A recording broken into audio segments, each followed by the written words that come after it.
If you died now, would you be happy with your life? Other questions are, what would you regret? What would you be sad that was left undone? And what would you be proud of? And listen, if you're listening to this and able to ask yourself those questions, that means there's still time to turn it all around. So listen, if you died today and you wouldn't be happy with the life that you lived, start living the life you want to live.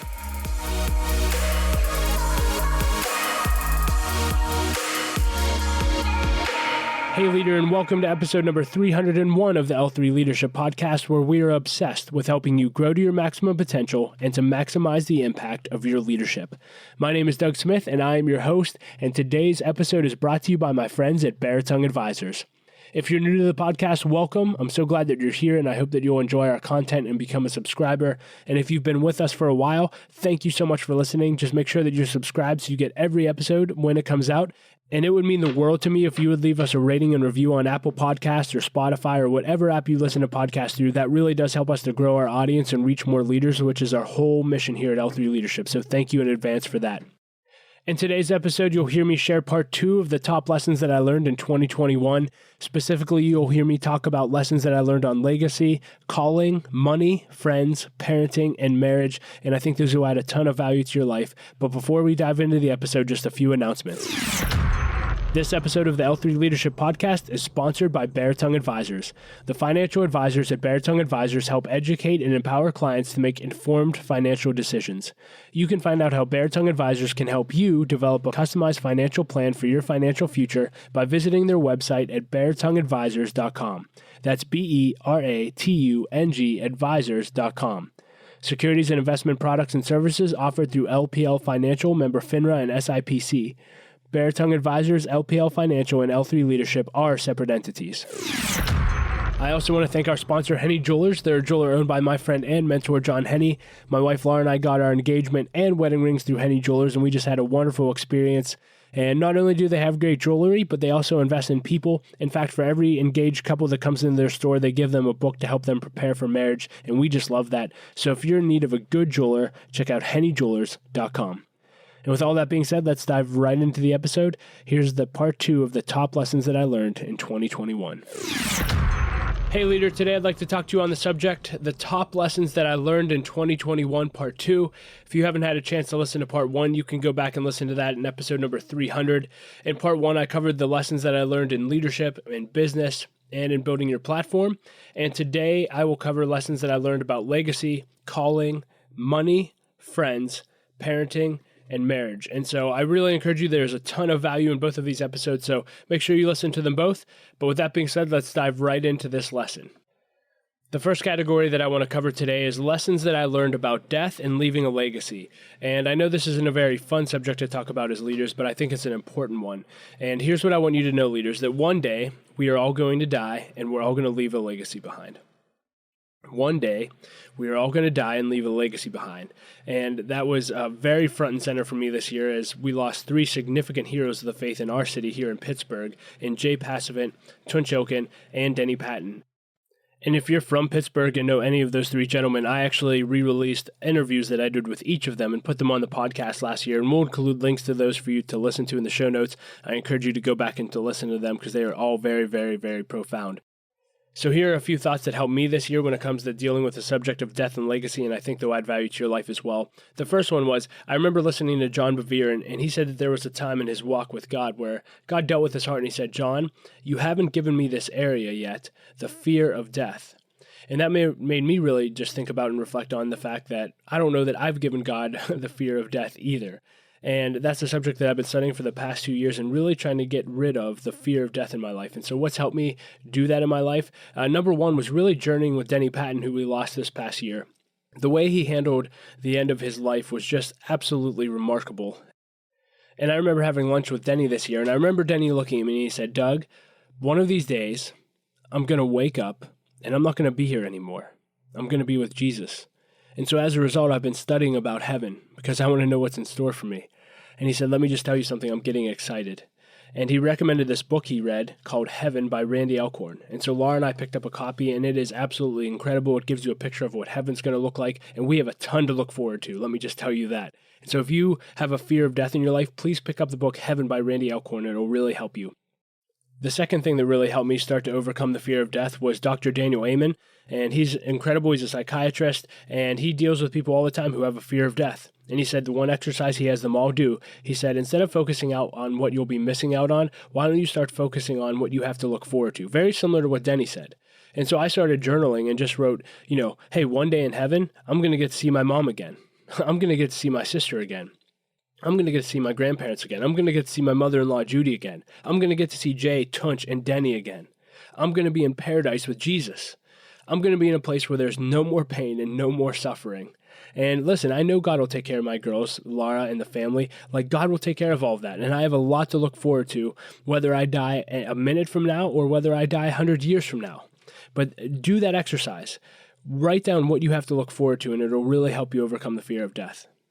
And the third thing that helped me start to overcome the fear of death was just a list of questions. And these are questions that I would encourage you to ask in your life. These really, really helped me. But the first one is this: if you died now, would you be happy with your life? And that question was so profound for me, because when I evaluated that and reflected on it, I realized that I'd be very happy with the life I've lived. God's been very, very good to me. I've lived an awesome 36 years, and I'd be okay. There's a lot of things I still want to do, but if 36 years is all I get, I'm very, very grateful for the 36 years I've had. Other questions are, what would you regret? What would you be sad that was left undone? And what would you be proud of? And listen, if you're listening to this and able to ask yourself those questions, that means there's still time to turn it all around. So listen, if you died today and you wouldn't be happy with the life that you lived, start living the life you want to live. Get a vision for your life, create a life plan, set some goals. You can turn your whole life around with one decision right now. Let's go. Do something with your life, be intentional with your life, live a life that matters, live a life that you'll be proud of, live a life with no regrets, and that you'd be a life that you'd be happy with if you died. And as far as legacy is concerned, I recorded an entire lesson with my thoughts on a leader's legacy in episode number 288. I really encourage you to go back and listen to that. But two thoughts I'll leave with you that really challenged me in my year-end review.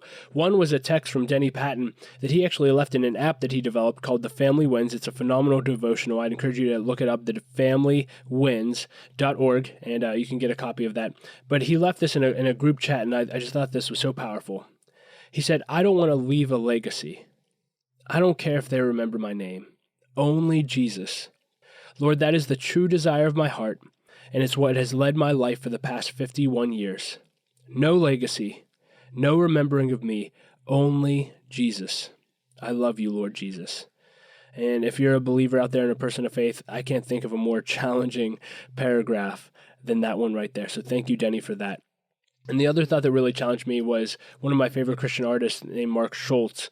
He wrote a song called Before You Call Me Home. And there's a line in the song that I think is so powerful about legacy. And it's just about his kids. And he said, I want my kids to think of you when they speak my name. And I'll talk more about this when we get to parenting. But, you think about legacy. Really, your kids are your legacy if you've been blessed to have kids. And for me, the legacy that I want to leave with my kids is I want my kids to think about God when they think about me. And I want them to walk with God as a result of the way that I walked with God. That's really all I care about at the end of my life. Did people know Jesus because of me? Did people walk with him? And did my family walk with him? That's really all that matters. And that's what Denny was saying. Let's move on to category number 2. I want to talk to you about lessons that I learned about your calling and my calling. And the first one is this: God has a calling and a purpose for your life. Don't miss it. Very, very simple, but you need to hear it. God has a calling and a purpose for your life. Don't miss it. And in my lunch with Denny Patton, he challenged me so much. He made such a difference in my life this year. He looked at me and he said, Doug, do you want to live another 20 years and not do what God called you to do? Anyone can do some of what you're doing, but they aren't capable of doing what you're called to do. He said, accept your calling, Doug, and don't care about the world. And listen, I'm 36 years old right now. In 20 years, I'm going to be 56, and that's certainly not the end of my journey by any means, but it's certainly closer than the beginning of my journey. These next 20 years are absolutely essential in my life. And I'm either going to spend the next 20 years of my life chasing after and fulfilling the call of God in my life, or I'm going to chase what everyone else chases: money, security, and everything else. And those 20 years are going to go by, and I'm either going to look back with regret in not pursuing my calling, or I'm going to look back with fulfillment knowing that I pursued God's calling on my life with everything I have. And I hope that you do the same thing. And then Denny encouraged me with this. He said, Doug, remember, if people get to heaven, they win. And if they don't, they lose. And at the end of the day, no matter what you're called to do in your vocation, we're called to lead people and get people into heaven. That's what we're ultimately all called to do, with however we're gifted to do that. And listen, if people get to heaven, they win. And if they don't, they lose. And so eternity hangs in the balance. So what are you going to do with that call in our life? I love what my friend Matthew Gebert said to me. He said, Doug, if there is one, our job is not done. If there's one person that doesn't know Christ, our job is not done. If there's one person that's homeless, our job is not done. If there's one person that's hungry, our job is not done. If there's one person that's hurting, our job is not done. If there's one person that's been abused, our job is not done. If there's one, our job is not done. Please get serious about the calling of your life. Your calling of the life has nothing to do with how much money you make and all those other things. It's just about making a difference in the lives of others. I had a friend pray this prayer over me recently. I thought it was so profound. He said, God, help Doug to make an eternal difference. Not just one that lasts a few hours, days, weeks, months, or years. And I thought that was so powerful. I don't want to make a difference that just lasts a month. I want to make an eternal difference with my life. God has a calling and a purpose for your life and my life. Let's not miss it. The second lesson I learned in this area of calling is this: be faithful to your ministry. Your ministry. And I got this from Brian Tome in episode number 294. It was one of my favorite interviews of the year. If you haven't listened to it, please go back and listen to it. But Brian Tome said this in it. He said, the Bible says, do the work of an evangelist, endure suffering, fulfill your ministry. Your ministry. And he said, I think we miss this. So often we're focused on we need to have the same ministry as Billy Graham or Mother Teresa, or name your favorite hero or the person that you want to be like. And he said, no. You need to find out what your ministry is and the ministry that God's calling you to and the people God's calling you to reach. And he said, at some point in your journey, you need to stop being a cover band. He said, cover bands are nice, but cover bands don't change the world. And that was life-changing to me. Find out what your ministry is and be faithful to it. Lesson number 3, rest in who God made you to be and what he has called you to do. Rest in who God made you to be and what he's called you to do. And a few thoughts when it comes to resting in your calling. The first one is actually a story that I absolutely loved and encouraged me so much from Dallas Jenkins. And if you don't know Dallas, he's the creator of The Chosen. If you haven't seen The Chosen series, I highly recommend it. It was life-changing for Laura and I, and we recommend it to everyone that we know. Dallas was sharing his story, and I don't know how many years ago, but he was producing this movie, and the movie was supposed to make him a big-time Hollywood producer. All the critics were saying this is going to rake in millions of dollars and bring in so many views, and he was so excited. He had such a promising future ahead. And the night the movie debuted, it absolutely tanked. It didn't bring in near the money they thought it would or near the views. And he said, literally in the course of a few hours, I went from someone with a promising Hollywood career to no Hollywood career. And he was absolutely devastated. Him and his wife were crying and they were praying. And his wife got 2 words from God. And one of them wasn't very clear, but she just said, I think God wants to teach us something about the loaves and the fish. The loaves and the fish, that's all I can see in my heart. And so his wife ended up going to bed that night, and he couldn't sleep, and he was up all night, and he said it was 4 a.m., and he was on his computer, and he was on Facebook, and this person that he was friends with but hadn't connected with in over a year messaged him randomly at 4 a.m., and all the message said, it didn't say hi or anything, it just said, remember, your job is not to feed the 5,000, it's only to provide the loaves and the fish. I'll repeat that because this is important. Remember, your job is not to feed the 5,000, it's only to provide the loaves and fish. And Dallas ended up messaging the guy and saying, well, what are you doing up at 4 a.m.? And it ended up the guy was in an entirely different time zone. He was in Italy. And he said, well, if you don't mind me asking, why did you message me about the loaves and the fish? And the guy said, I don't know. God just put that on my heart to message you what I told you. And Dallas said it ministered to him so much, and he realized that all he needs to do is just keep being faithful with what God puts in his hand. Whether or not it fails, whether or not it tanks, that doesn't matter. But just be faithful with what God put in your hand. So from that moment on, he stopped worrying about what the outcomes were going to be. He stopped worrying about the results, and he just focused on being faithful with the loaves and the fish, so to speak, that God put in his hand.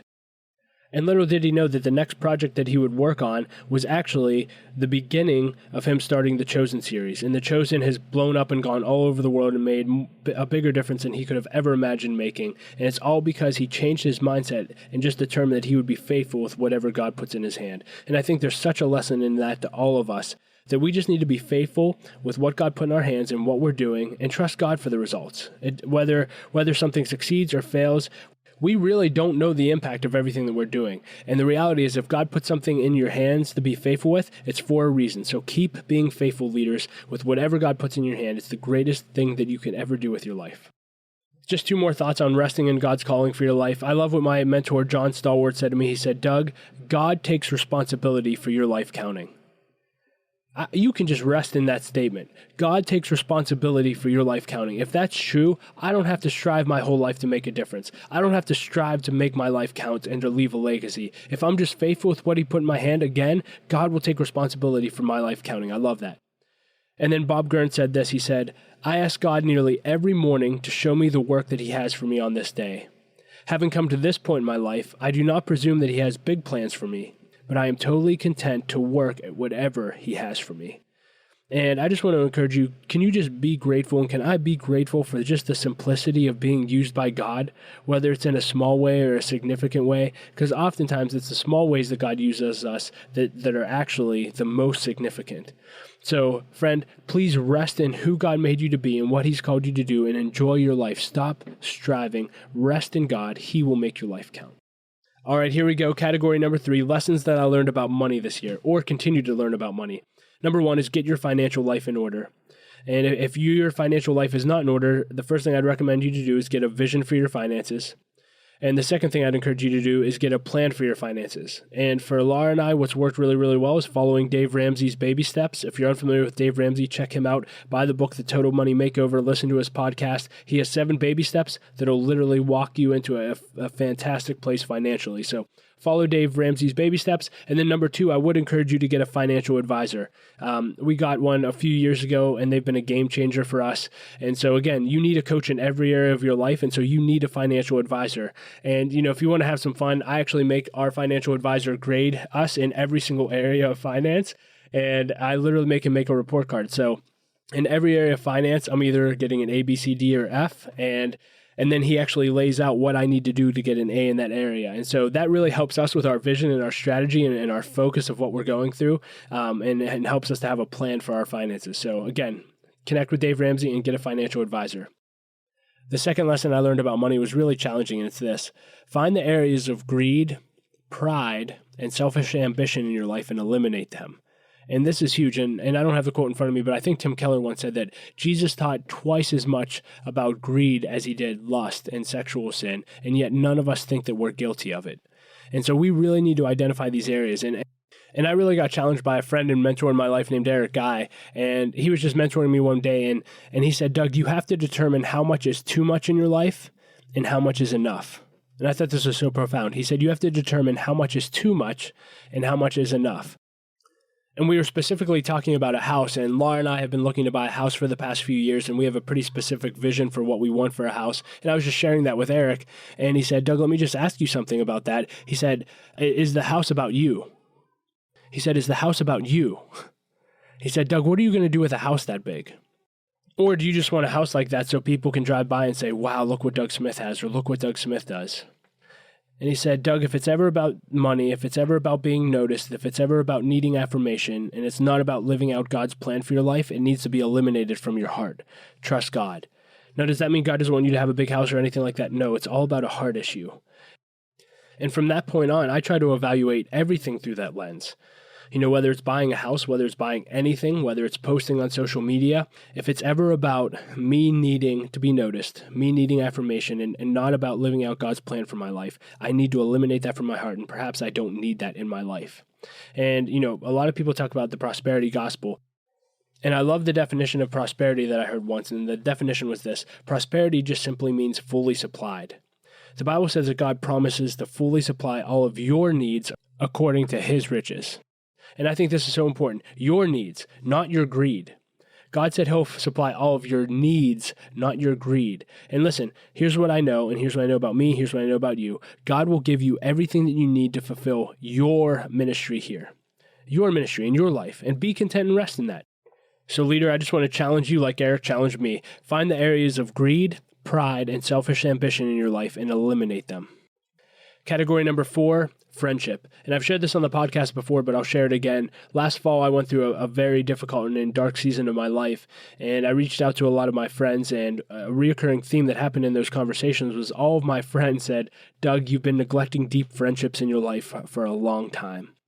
And I shared that with Eric Guy, who I was just talking about, at the same coffee we were having, and he said, Doug, you need to determine the roles you want in your life. And I said, well, what do you mean? He said, you need to determine the roles you want in your life. And he explained, do you want to be a husband, a father, a friend, a leader? What do you want to be in, and what order do you want to be it? And I said, well, that's easy. I want to be a husband, father, friend, and leader. And he said, well, that's great, but you haven't been living that way. He said, you've been putting a leader ahead of all of those other roles and not living those in priority. And so I've spent my whole last year really focusing on being a husband first, a father second, a friend third, and a leader fourth. And I want to encourage you, if you've never determined the roles in your life and actually see if you're living that way, I encourage you to do that exercise. It was life-changing for me. But friendships are so important, and we need to make time for our friends. This is lesson number 2. Make time for your friends. This is so simple, but in the series The Chosen, Jesus said this. He said, if we don't make time for friends, we won't have any. That is profound. If we don't make time for friends, we won't have any. You have to make time for your friends. Please put it in your calendar, friend dates. Laura and I have goals every month. We want to connect with a different couple or connect with friends one-on-one. You need to put those in your calendar. Lesson number 3 on friendship, be there when your friends need you. Be there when your friends need you. I'm so grateful for the friends that walked me through the darkest season of my life, who went for walks with me, who interrupted their day to be a friend to me. I'll never forget it as long as I live. And I love what my friend Zach Blair says. He says this all the time. He said, Doug, people will remember 2 things: when you were there for them and when you weren't. So good. People will remember 2 things: when you were there for them and when you weren't. Be there when people need you. Category number 5, lessons that I learned on parenting. And for time's sake, I'm not going to be able to share a ton of lessons that I learned about parenting, but I did record an entire lesson on how Laura and I are leading our family team in episode number 276. So if you're interested in that, I encourage you to go back and listen to that entire lesson. It'll really add value to your life.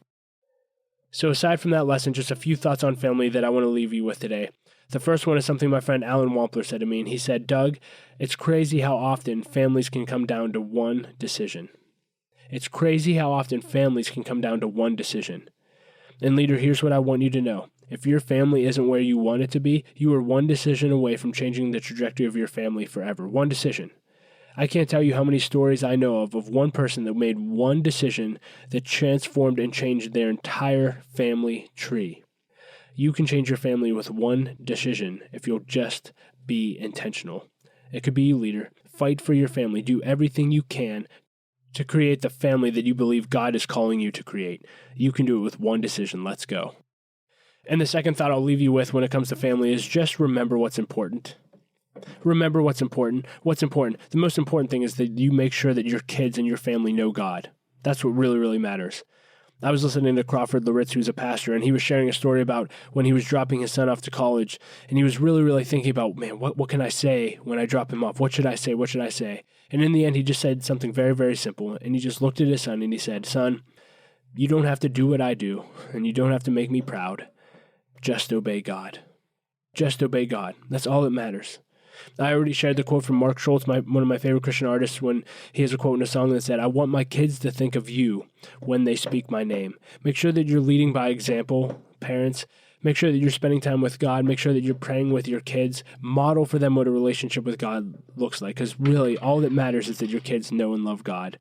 And just a few other things on what's important. I love what Eric Guy said to me. He said, Doug, remember that no one at home cares about who you are on the outside. That is so good. No one at home cares about who you are on the outside. They just love you. Stop striving and just love your kids. And the last lesson was this is a little fun, but it's so profound. But if you're like me, I'm an Enneagram 7. I want to experience everything, and I often have FOMO, which is the fear of missing out. And one of my mentors said, my wife coined a new phrase. And I said, well, what's the phrase? He said, JOMO. And I said, what is JOMO? And he said, the joy of missing out. The joy of missing out. And they were wired very similarly. They loved being a part of things, but they had to get to a place where they actually got joy out of not being invited to the party or not being at that networking event because they were focused on what they needed to be focused on. And so maybe some of you need to experience more JOMO this year, the joy of missing out on things because you're focused on what you should be focused on. Because remember, hey, what's important? You only get one shot of this as a parent. So be willing to miss out on things that you would normally love to be a part of because you're saying yes to the right things with your family. One of my friends said that his mentor said to him, watch your kids. Watch your kids in your living room because one day your living room's going to be empty and you'd give anything for your kids to be playing in there. Guys, don't miss out on the season. There's nothing more important than your kids. Remember what's important. And finally, category number 6, lessons that I learned on marriage. Number 1, you need to have weekly family team meetings. We've been preaching this for years, but you need to do it. Every week, Laura and I have a family team meeting where we get on the same page. We go through our calendar, we go through our finances, we talk through issues, and we make progress on goals. Laura loves it a lot more than I do, but I'm always glad that we did it once we did it because I'm not normally a meeting guy. But make sure that you have weekly family team meetings. Number 2, always have something to look forward to. Always. This was something my father-in-law Mike told me before I got married. He said, if you'll always have something to look forward to, you'll always be in a great place because you'll always be living in anticipation for something for your marriage. And so always put something on the calendar to look forward to. Date nights, experiences, goal planning session, year-end review dinners. Be intentional. Be intentional in your marriage. Always have something to look forward to. Number 3, this was so good. A mentor challenged me. They said, Doug, protect your marriage from soul ties. Protect your marriage from soul ties. What's a soul tie? They're emotional ties with members of the opposite sex or really anyone who isn't for your marriage. I'll say that again because this is important. Protect your marriage from soul ties. Soul ties are emotional ties with members of the opposite sex or really anyone who isn't for your marriage. So leader, what I would do is I would evaluate your life and look for soul ties. Do I have soul ties to anyone who's not for my marriage? And if so, I need to break that immediately. And then have this conversation with your spouse and ask them if they have any soul ties. And the same thing, and they need to break those. Protect your marriage at all costs. Protect your marriage at all costs. This is huge. Well, hey, leader, thank you so much for listening to part 2 of the top lessons that I learned in 2021. I hope that they added value to your life, and you can find links to everything that I discussed in the show notes at l3leadership.org/301. And leader, I really want to challenge you. It's the new year. If you want to 10x your growth this year, then you need to either launch or join an L3 Leadership Mastermind Group. Mastermind groups are groups of 6 to 12 leaders that meet together for at least 1 year in order to help each other grow, achieve their goals, and to do life together. Mastermind groups have been the greatest source of growth in my life over the last 6 years, which is exactly why I believe that every leader needs to be in a mastermind group. So if you're interested in learning more, go to l3leadership.org/masterminds. And as always, I like to end every episode with a quote, and I'll quote John Maxwell today. This is one of my favorite New Year quotes ever. I share it every single January 1st. He said this, he said, although you cannot go back and have a brand new start, my friend, anyone can start from now and have a brand new end. I love that. Well, leader, keep leading, keep making a difference. Do not quit. The world needs your leadership. Laura and I love you. We believe in you, and we will talk to you next episode.